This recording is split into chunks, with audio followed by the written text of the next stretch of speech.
Zoom करके बता रहा हूँ, effect is directly proportional to cause. इसका मतलब ये एक कन्वर्जिंग लेंस है, ये एक मैग्नीफाइंग लेंस है जिसको बोलते हैं हम कॉन्वेक्स लेंस। ठीक है, देखो पूरा फिजिक्स एक साथ पढ़ रहा है, समझा? ठीक है ना। सो जूम करके बता रहा हूँ, effect is proportional to cause. ये अगर समझ गया तो फिजिक्स का कोई भी न्यूमेरिकल, फिजिक्स का कोई भी एमसीक्यू गलत नहीं जाएगा। पर ये नहीं समझा तो अटक जाओगे। तो ये बहुत इंपॉर्टेंट कंसेप्ट है, ठीक है ना, वेरी इंपॉर्टेंट प्रोपोर्शनलिटी। सभी को नमस्कार। आज बहुत ही बेसिक सी लेकिन इम्पॉर्टेंट बात जानेंगे। जो फॉर्मूला हम यूजुअली जानते हैं, F is equals to mass into acceleration, लेकिन ये आया कहाँ से, का डेरिवेशन क्या है, ये डिराइव कैसे करते हैं? F is equals to mass into acceleration, mass kilogram में, acceleration metre per second square में, और फोर्स मिल जाएगा न्यूटन में। चलो दोहराते हैं, मास किस में, केजी में, किलोग्राम में, एसेलरेशन होगा मीटर पर सेकंड स्क्वायर में, और फोर्स होगा न्यूटन में, जिनको हम हमेशा याद करते हैं न्यूटन। लेकिन ये आया कहाँ से, ये एक क्वेश्चन मार्क है। तो ये मैं आज बताता हूँ, और ये आप फिजिक्स में कहीं पे भी लगा दो, ये यूनिवर्सल लॉ है कि कॉज और इफेक्ट में से इफेक्ट जो होता है ना दोस्तों, वो डायरेक्टली प्रोपोर्शनल होता है हमेशा कॉज को। ये बात अगर याद रख ली ना तो आपका काम हो जाएगा कि इफेक्ट जो है वो डायरेक्टली प्रोपोर्शनल होता है कॉज को। बहुत सारे लोग न्यूमेरिकल सिर्फ इसलिए सॉल्व नहीं कर पाते क्योंकि उनको प्रोपोर्शनलिटी साइन ही नहीं पता चलती कि कौन किसको प्रोपोर्शनल है। ओके, सो एक्चुअली में होता है rate of change of momentum. ठीक है, so rate of change of momentum यानी डीपी बाई डी टी जो डिनोमिनेटर में आएगा, टाइम के रिस्पेक्ट में जो भी होगा उसे हम हमेशा रेट कहेंगे। और ये पी क्या है, linear momentum.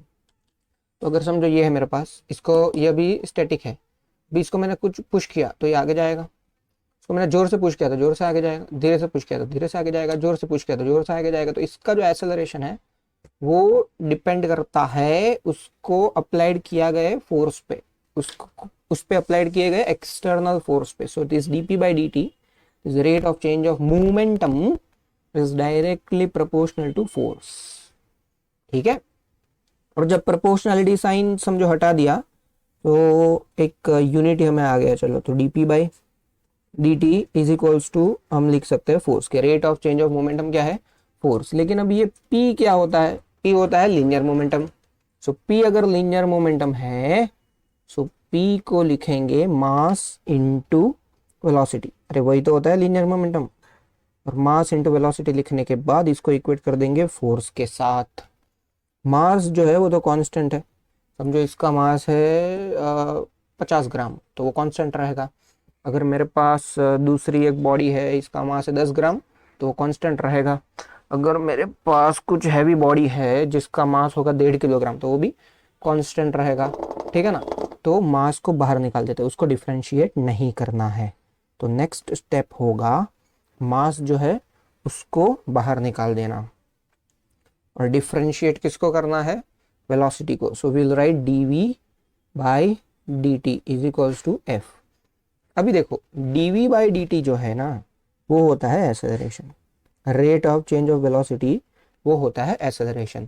So mass multiplied by acceleration वही है फोर्स। और LHS और RHS दोनों इक्वल है, तो मिल गया ना जो चाहिए था, यानी कि force is equal to mass into acceleration. लेकिन एक बात ध्यान रखो, फोर्स प्रोपोर्शनल टू एक्सेलरेशन ये बिल्कुल गलत है, ये रॉन्ग है। Acceleration is directly proportional to force, ये सही है। तो ये जो प्रोपोर्शनलिटी का कंसेप्ट है ना, ये हमेशा याद रखना। प्रोपोर्शनलिटी बहुत इंपॉर्टेंट है। ये प्रोपोर्शनलिटी कौन किसको प्रोपोर्शनल होता है, इफेक्ट जो है वो कॉज को प्रोपोर्शनल होता है। जो भी इफेक्ट आपको दिख रहा है वो किसको प्रोपोर्शनल होता है, कॉज को प्रोपोर्शनल होता है। कितनी बारिश आएगी वो प्रोपोर्शनल है कि बादल कितने घने हैं, बरोबर है। कितना एक्सेलरेशन होगा वो डिपेंड करता है कि फोर्स कितना है। कितना कितना करंट मिलेगा वो डिपेंड करता है कि वोल्टेज पोटेंशियल डिफरेंस कितना है। तो हमेशा इफेक्ट जो है वो कॉज को प्रोपोर्शनल होता है। ठीक है, ये 50 फैक्टोरियल इतना इतना जो है ये तो बस दिखावे के लिए है जाकि अच्छा लगे। एक लेंस भी है हमारे पास जो कन्वर्ज भी कर सकता है। तो इसको थोड़ा जूम अगर कर दूं मैं, तो ये देखो जूम करके बता रहा हूँ, effect is directly proportional to cause. इसका मतलब ये एक कन्वर्जिंग लेंस है, ये एक मैग्नीफाइंग लेंस है जिसको बोलते हैं हम कॉन्वेक्स लेंस। ठीक है, देखो पूरा फिजिक्स एक साथ पढ़ रहा है, समझा? ठीक है ना। सो जूम करके बता रहा हूँ, effect is proportional to cause. ये अगर समझ गया तो फिजिक्स का कोई भी न्यूमेरिकल, फिजिक्स का कोई भी एमसीक्यू गलत नहीं जाएगा। पर ये नहीं समझा तो अटक जाओगे। तो ये बहुत इंपॉर्टेंट कंसेप्ट है, ठीक है ना, वेरी इंपॉर्टेंट प्रोपोर्शनलिटी का। Cause is always proportional to effect. ये गलत कर देते हैं लोग, लेकिन सही क्या है, effect is always proportional to cause. Effect जो है, आउटपुट जो है वो प्रोपोर्शनल होगा इनपुट को।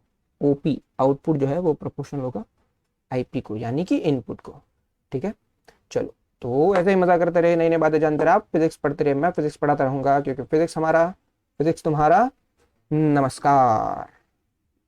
अरे अरे अरे हाँ हाँ हाँ, चलो मिलते हैं अगले सेशन में, ऐसे ही पढ़ते रहिए।